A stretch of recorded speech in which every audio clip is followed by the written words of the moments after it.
Okay, I'm replacing the shower valve, right? Putting a mixing valve, but the hot water would not stop running. It keep running, so I cannot solder. So what I'm gonna do, I have these valves in my truck, so I'm gonna put one on, right? And then I cut the water off, and then I'm gonna solder.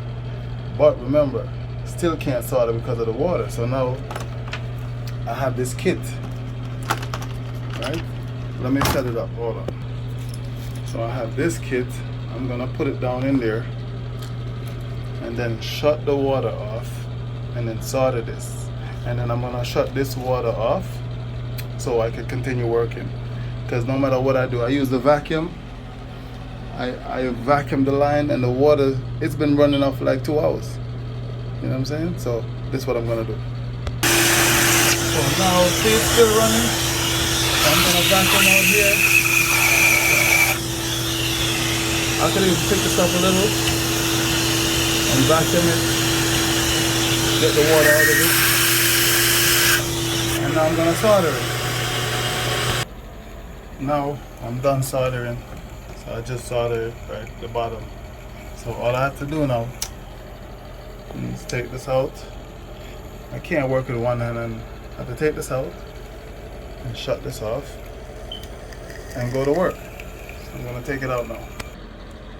So now I just turn it and take it out. Boom. And then I shut this off. That's it. And I go to work.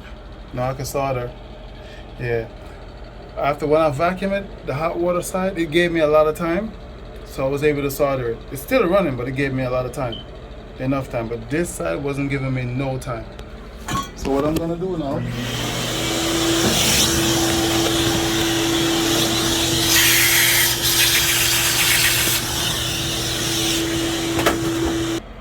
so now everything is in, this is off, I'm free to solder.